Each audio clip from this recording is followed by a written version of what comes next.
it's increasingly, it's a bit of a discussion point in companies, right? Because as you said, you know, most companies of any scale have got a fairly well-established HR organisation.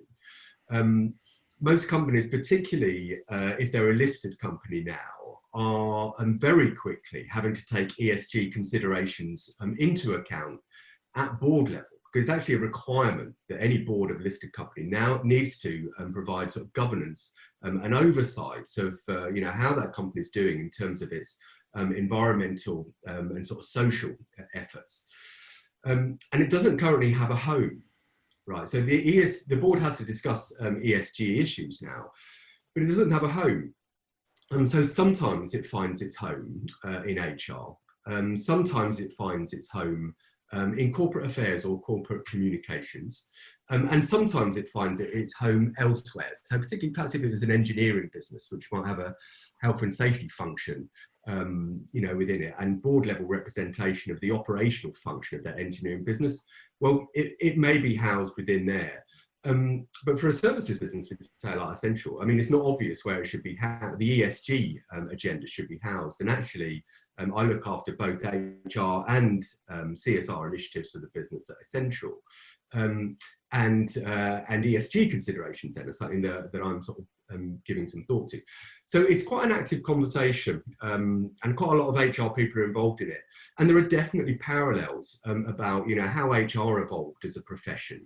And to your point, Rog, you know, when I started in that, I haven't got as much grey hair as you. I've got a bit, but I've had it shaved off with a sort of COVID haircut more recently. But actually, when I started in the profession, which was in the early 90s, you're right, there were very rarely HR directors on the board. They were typically sort of sat perhaps somewhere under finance or operations, or they may actually have reported into the managing director or chief exec. They weren't on the executive team, they weren't at board level. But then something started to happen, and I think that's analogous, but I think it's going to happen with ESG rather quicker. So what happened with HR is that suddenly you started to see business books kind of written, and particularly as I think the service industries and technology industries started to emerge, which had very few assets other than the people that they had. So any IP-oriented business, basically it's got no assets. All it's got is its IP, that's its value. And the IP comes from within the heads of the people that it employs. Generally doesn't own its own buildings, has no manufacturing facilities and whatever. And you start to see more service industry and the emergence of technology as sort of big players with no assets other than their people in the early 90s. So it started to become, you know, talked about and books written about the fact that people were important and may actually, you know, if you treated them well, might start to generate sort of profit or greater profit, outsized profit. So you had an HR or a personnel profession at the time that was benefiting from its chief exec and its board starting to talk about people as a more strategic issue, but a function that struggled to keep up with them. And I think the reason that it really struggled, when I think about, and I've given it a lot of thought actually before, you know, this conference, I was thinking, okay, we need to, you know, try and give some, you know, real examples of what happened. It struggled because it had a big concept, but it didn't have frameworks that it could follow. To bring, you know, something where the HR professional, the personnel professional at the time, could use that framework to position people management in a more strategic sense. And I think ESG, and that is somewhere like that. It's got a big concept, and I suppose the big concept is that businesses now are starting to face real pressure to have a plan to get to carbon neutrality. Now, I'm sure there are many other sort of things that there might be in that, but carbon neutrality is certainly, you know, a big concept to sort of fix upon. But it doesn't, as a profession, necessarily have a framework. And what happened with HR is that we got one, certainly in the UK, but there were similar frameworks in other countries. We got one with something which now is regarded as a bit antiquated, but investors in people became a really big deal, right? The government sort of initiated this program as a way of, you know, really helping organizations connect their training spend with their business plans and their business objectives. You know, and the idea was basically to get, you know, training much better aligned with business objectives, to make training and workforce upskilling a more strategic issue because it would become evident to boards how much contribution that training might make specifically to business plans and business objectives. It helped with performance management, and it helped, evaluate how that training spend and investment have made a contribution.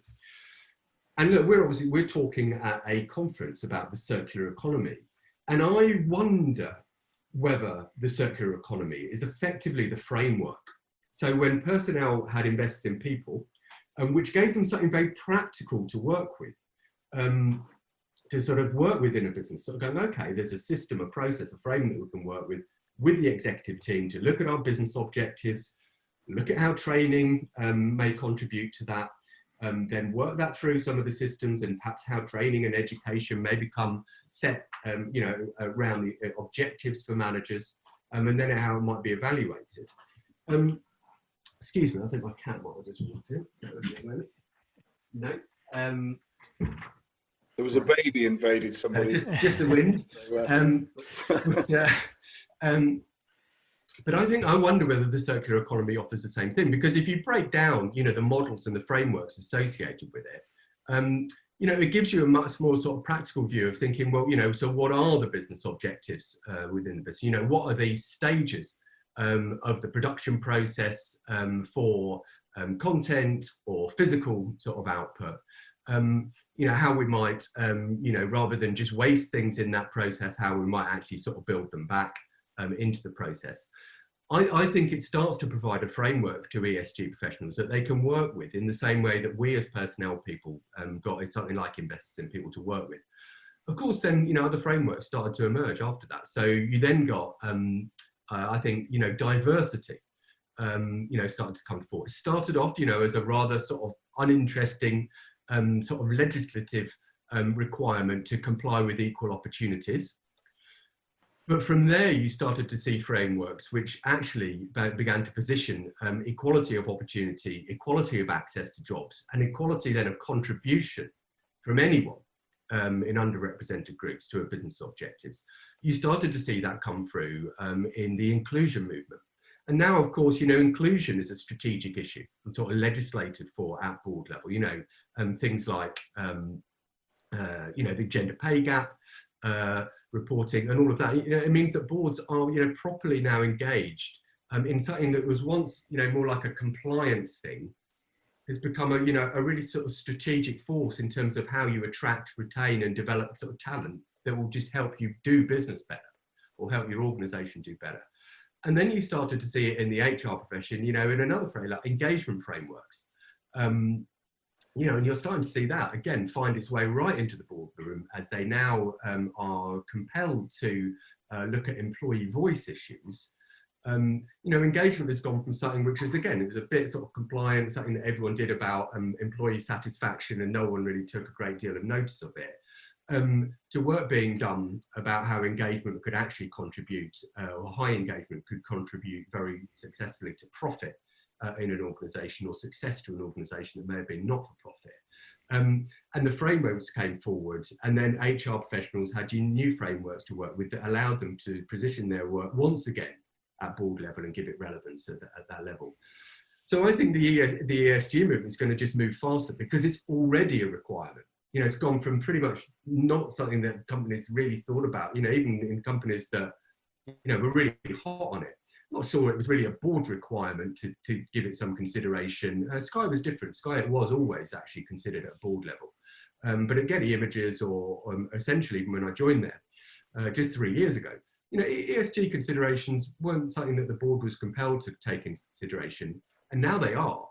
So very suddenly, the ESG professional has got the board listening, but of course what he needs to do now is actually, work with frameworks that help it create, sort of a practical understanding for boards of companies and organisations as to how they go from just a big concept is, well, of course we want to be carbon neutral in X amount of time, to a position of, well, how do we get there?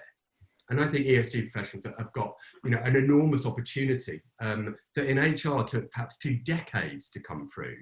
I think there's one there for people, in the ESG profession to seize right now, because boards are already listening and they can use something like the circular economy and the frameworks that come with it to give very practical guidance and insight to boards as to how all of this can work